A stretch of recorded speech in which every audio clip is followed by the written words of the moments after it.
ఏ height wall నేను Siddhesh B pharmacy అయిపోతుంది, but అయిపోయాక ఏం చేయాలో అసలు అర్థం కావట్లేదు అనే కండిషన్ లో ఉన్నావా? సేమ్ ఇలాంటి కన్ఫ్యూజన్ స్టేటే నాకు కూడా ఎదురైంది. ఇప్పుడు ఆ కథ ఏంటో చెప్తాను విను. మే 2025 లో నా బీఫామ్ అయిపోయింది. అయిపోయిన వెంటనే ఇంటికి వెళ్ళాక అసలు ఏం చేయాలో క్లారిటీ లేదు. తెలిసిందెల్లా జీప్యాట్ ఉంది, పీజీ సెట్ ఉంది.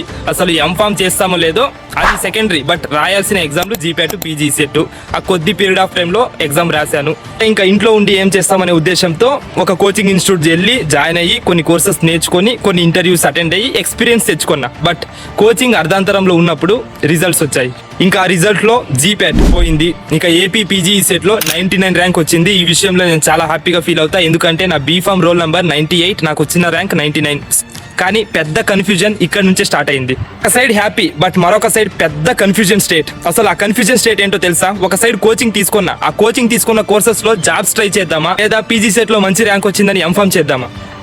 అప్పుడు ఆ కన్ఫ్యూజన్ స్టేట్ లో జనాల్ని అడగడం స్టార్ట్ చేశా, అంటే ఏం చేయాలి, ఏం చేస్తే బాగుంటుందని. మనకు తెలిసిందే రకరకాల సజెషన్స్ ఇస్తారు. ఆ సజెషన్ విన్నాక మనకున్న కన్ఫ్యూజన్ కాస్త ఇంకా ఎక్కువ అవుతుందే కానీ తక్కువ అవ్వదు.